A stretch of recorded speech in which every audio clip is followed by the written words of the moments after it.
Pri tem avtu nimam kaj ovinkariti.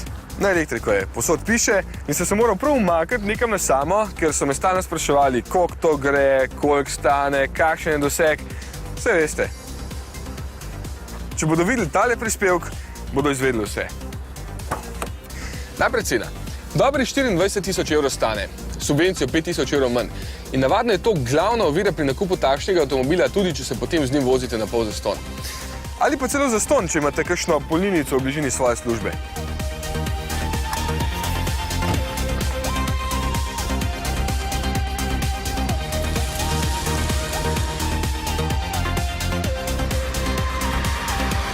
Naprimer, tole pri borzi v Ljubljani, kjer lahko potem tudi zastonj parkirate.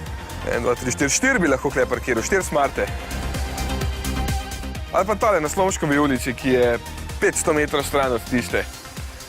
Pa fino so izkoristili parkirišča, kante se tudi filajo. Ali pa tole pri Bauhausu, če greste na res dolg nakup.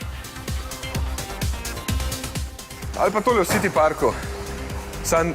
Aha, tukaj pa rabiš neko kartico. Nič, gremo vprašati. 10 evrov hoče za njo, tako da bom kupil polko lesnik tazga avtomobila.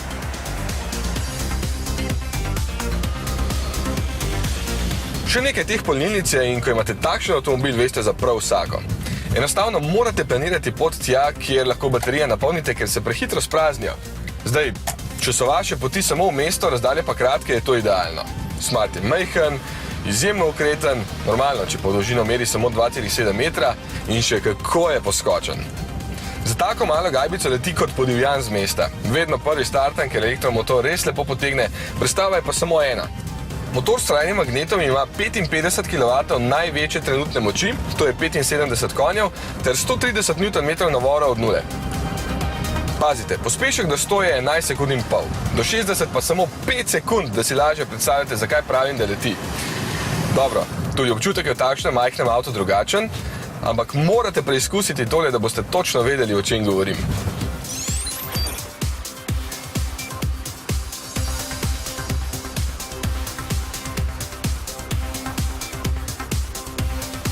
Poraba?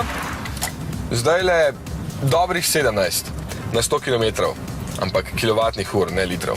Zdaj pa pogledajte na svojo položnico za elektriko, pa si sami izračunajte, koliko je to. Mene je stalo slaba 2 evra po dnevi in 1 evro po noči na 100 km, jasno.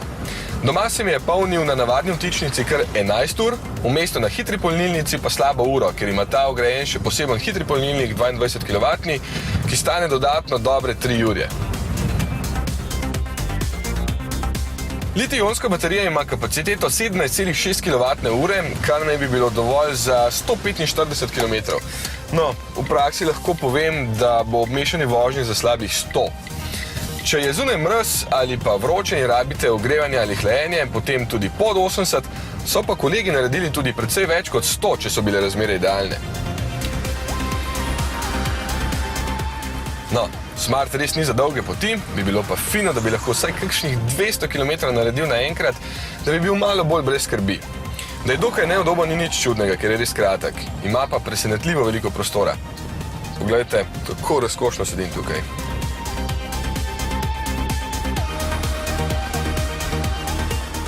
In kaj sem ugotovil? Da je to daleč najboljši Smart za moje pojme kadarkoli. Majhen, ukreten, varčen, čist. Idealen mestni avto, če vprašate mene.